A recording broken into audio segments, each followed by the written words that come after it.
Bonjour à tous, j'espère que vous allez bien. Aujourd'hui une vidéo un petit peu spéciale puisque j'ai décidé de vous faire un récap de toutes les nouvelles fonctionnalités qui sont arrivées sur Twitch pendant le mois de mars. Alors oui, je sais, on est le 7 avril, mais pour les prochaines fois, j'essaierai d'être à l'heure. Personnellement, je me tiens assez informé de ce genre de choses, notamment via Twitter, mais j'ai vu que beaucoup de personnes ne le sont pas et des fois ils découvrent des semaines, voire des mois après qu'il y ait une nouvelle feature sur Twitch.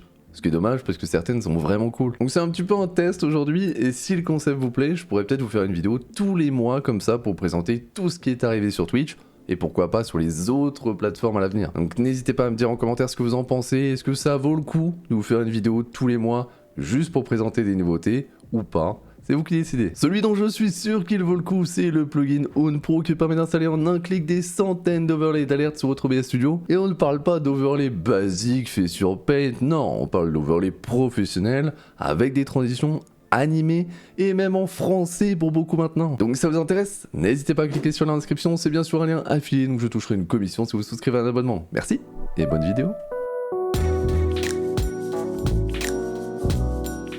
Alors qu'est-ce que Twitch nous a sorti pendant ce mois de mars? Déjà, la première moitié du mois, rien.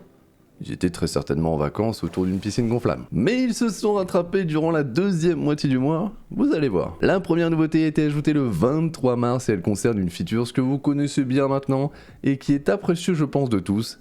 C'est tout simplement le train de l'hype. C'est le dernier gros ajout à la plateforme et c'est vrai que c'est plutôt bien réussi. De toute façon, toutes les fonctionnalités qui ont pour but de rapporter de l'argent sont extrêmement bien travaillées par Twitch et on sent que vraiment ils ont envie de faire plaisir à la commu. Mais du coup, qu'y a-t-il de nouveau sur ce train de hype? Eh bien vous savez que jusqu'à maintenant, il se déclenchait automatiquement quand il y a un certain nombre d'événements qui arrivaient sur votre stream, que ce soit des subs ou des bits, ça ne change pas. Mais le souci, c'est qu'on savait jamais vraiment si on était proche ou non de le déclencher. Et c'est pour ça que Twitch a décidé d'ajouter un visuel sur le chat pour les streamers et les viewers qui va indiquer combien il manque d'événements, donc sub, bits, avant de déclencher ce train de hype.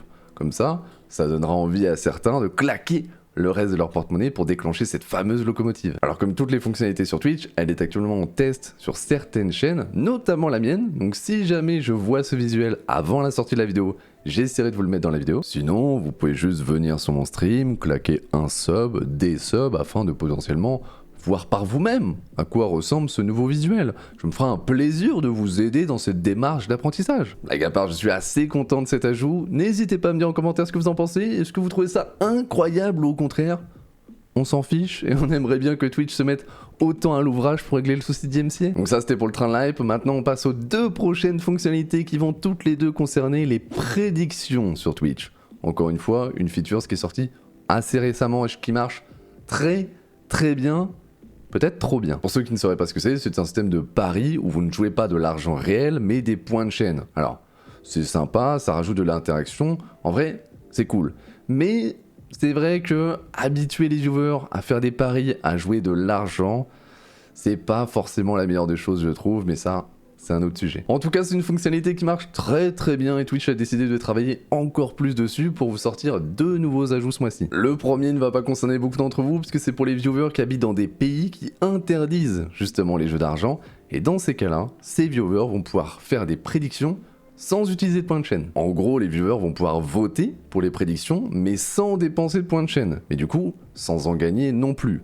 Mais ça m'intéresse de savoir quel est le pourcentage de viewers qui sont touchés par ça, parce que j'imagine qu'il est quand même assez gros pour que Twitch cherche et développe une solution à ça. Justement, n'hésitez pas à me dire si vous habitez dans un pays qui interdit justement de faire des jeux d'argent et qui vous empêche d'utiliser les prédictions. Et enfin, la dernière nouveauté du mois de mars, ça touche encore une fois les prédictions et ça touche surtout tous les streamers, et je sais que c'est quelque chose que vous étiez beaucoup à attendre. À chaque fois que je vois un post Twitch sur Twitter, il y a toujours quelqu'un pour leur demander cette fonctionnalité et ça fait des mois que les gens demandent et enfin ils l'ont fait et vous pouvez en tant que modérateur Twitch participer aux prédictions. Alors bien sûr il y a des conditions à ça, vous ne pouvez pas participer si vous êtes celui qui a créé la prédiction et vous ne pouvez pas valider la fin de prédiction si vous y avez participé. Tout ça bien sûr dans le but d'éviter les potentielles triches, mais honnêtement je vois pas pourquoi un modérateur s'amuserait à tricher parce que d'un coup il se mettrait à dos le streamer et les viewers. En tout cas c'est cool que ça arrive enfin, Twitch nous écoute, ça met parfois un petit peu de temps, des fois ils font l'inverse de ce qu'on voudrait qu'ils fassent, mais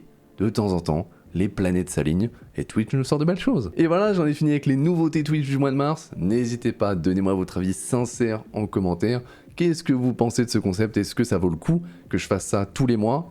S'il y a bien sûr assez de nouveautés. Et est-ce que vous aimeriez que j'étende le concept aux autres plateformes de stream? Comme ça, vous pourriez vous faire un avis global de tout ce qui se passe sur les plateformes. Merci en tout cas d'avoir suivi cette vidéo, j'espère qu'elle vous a plu. Si c'est le cas, abonnez-vous et activez la petite cloche, ça aide énormément pour le référencement. Vous pouvez me retrouver sur Twitch les mardis, jeudis, samedis après-midi, vendredi matin, dimanche soir. C'est un assez gros planning, mais c'est pour tout le mois d'avril, vu que tout le monde va être un petit peu confiné.